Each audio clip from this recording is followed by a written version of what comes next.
Today's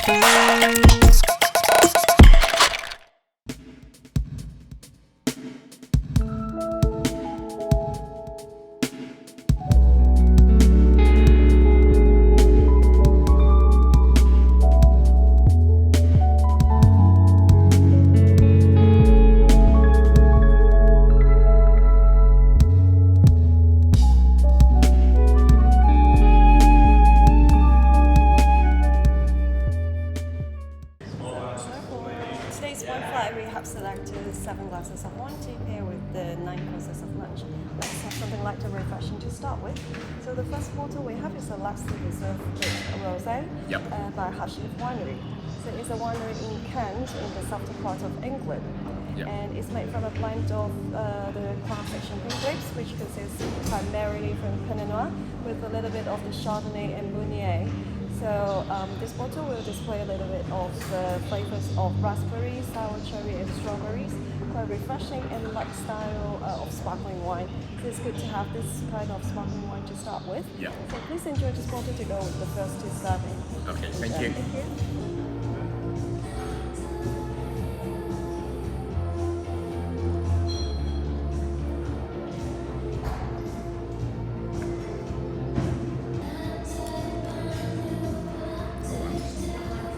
So our next dish is charcoal grilled Scottish langoustine with cured egg yolk sauce, pine vinegar, and nasturtium. Amazing. Please pick up these pine skewers and Okay. eat it from the opposite. Perfect. Enjoy. Here we go, the second bottle of wine. We have Albarino by Keep Wines Winery in California. Amazing. Can I take a picture of the bottle? Yes, definitely. Thank you. So we will pass you a set of the wine list and the menu at the end. Okay, perfect. Yeah, but if you like to have Yeah. pictures.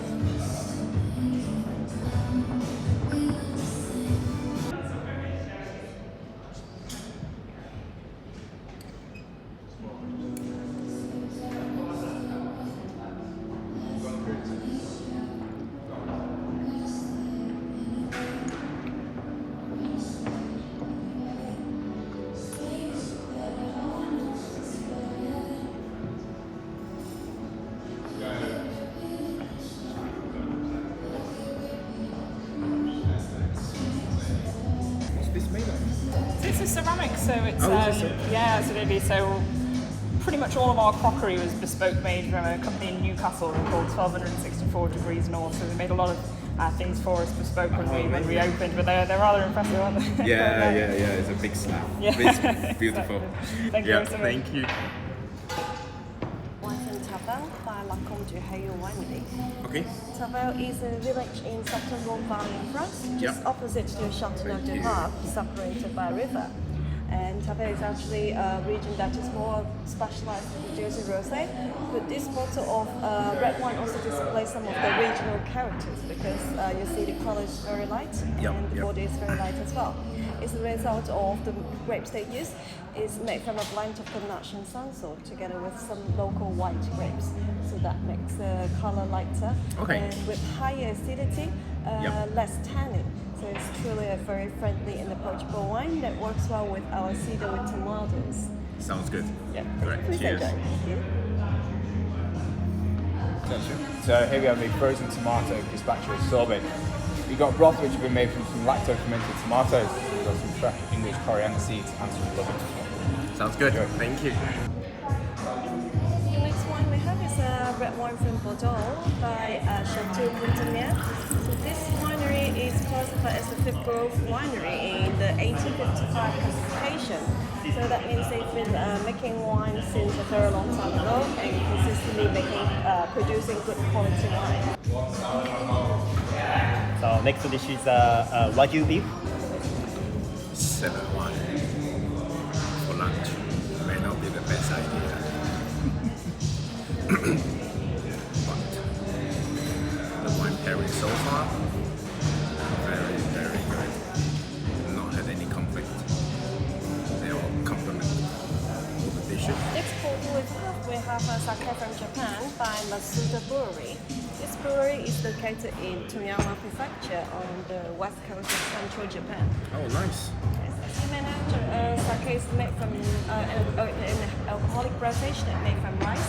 And this bottle is made entirely from Yamato Mixkit, which is known as the king of sake rice in Japan. Yep.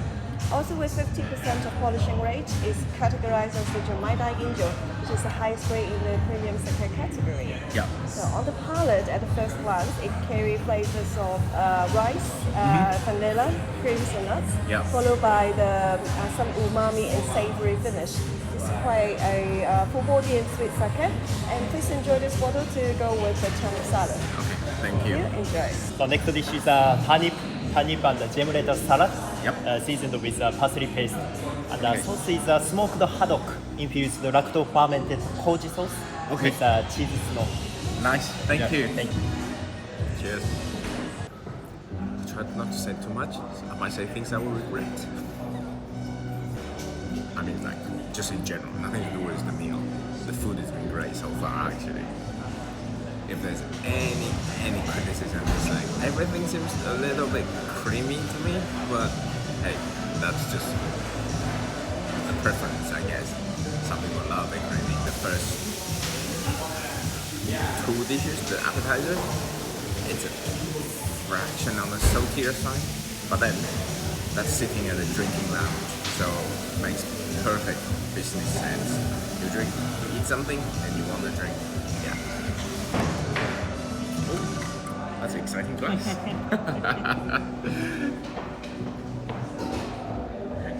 I'm saying that because this is something like spirits or cocktail. What we have for you next, so we actually have a cocktail this time. Something Nice. a little bit different. This is a mezcal cocktail. So in here we use Del Maguey Vida, which is quite a smoky mezcal, with fresh lemon juice and lacto-fermented honey. So with the honey, we actually take Manchester honey.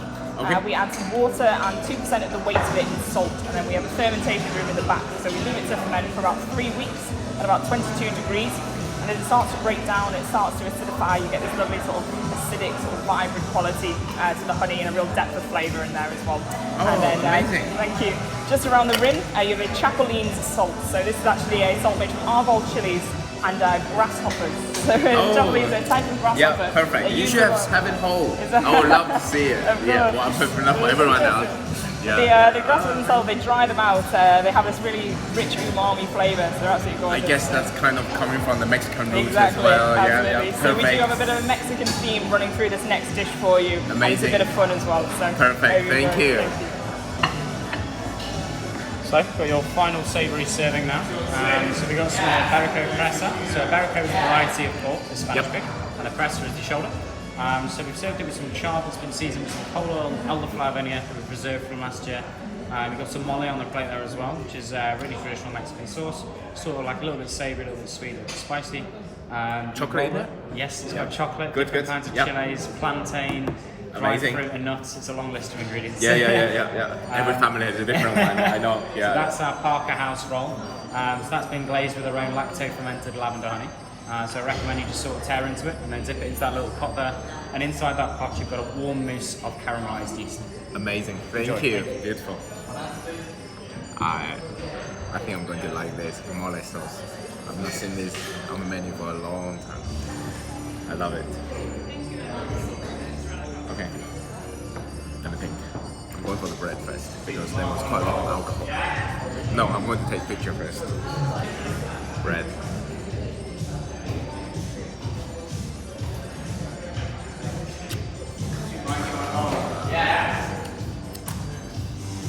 I mean, bread. It's great, it's freshly baked. But from my understanding, the whole process of making bread requires it to cool down properly in its whole form. So, yeah, you can feel the middle is just a tad wet.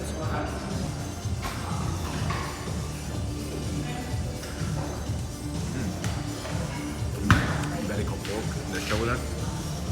Actually, probably the same meat from the one that I got for the meat grill weekend last time. I love the meat though. So medium rare, perfectly cold. I mean, there's no reason not to. They've got sous vide machine on every station. But stations. Sorry. So how's everything so far? Yes, very good. Thank you. I enjoyed it. So are you from Manchester? Yes, I am. Well, kind of. Kind of. What? Yeah. I've been here for a long time, like Oh. 10. No. Yeah, about 10 years. 10, 11 years. Study here or you... Working. Yeah. I'm working between. Well, I came to study and then I stay to work. So now I'm traveling between Manchester and Hatfield. Oh, so you Yeah. work in... Yeah, I work in Hatfield, but because of the pandemics, it's work from home. So I go down there 2 days a week. For the last bottle of wine, we have a sweet wine from Germany. Okay. This is a Riesling Orschlestig. Nice.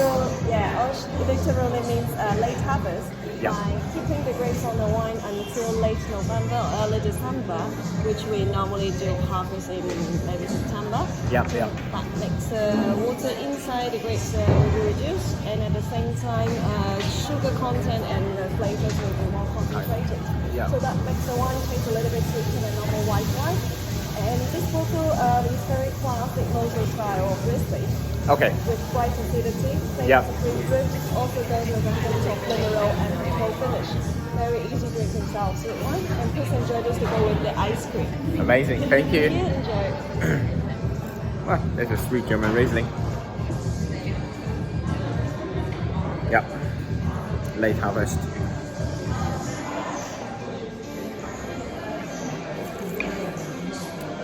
A little bit of sparkliness. Yeah, lovely.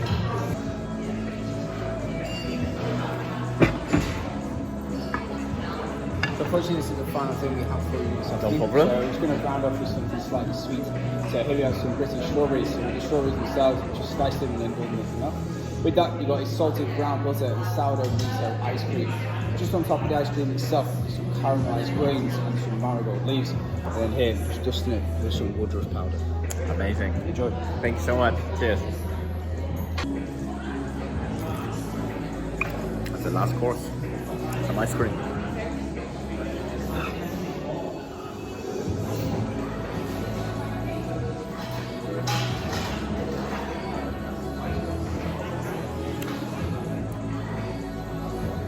Very, very good ice cream. With the ice cream, the wine becomes less sweet because you have something sweeter, and it just brings out other characters. So the acidity is the fruitiness, the age. And they say it's very, very difficult to find a wine that would pair with ice cream because of the sweetness, the temperature. And that wasn't bad at all. You know, yeah, I enjoyed my lunch. Although it is hard to say whether I enjoyed it because there was so much alcohol or I just enjoyed it in general.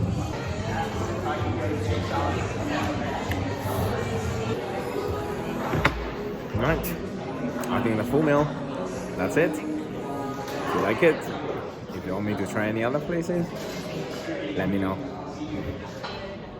Have a good day and see you next.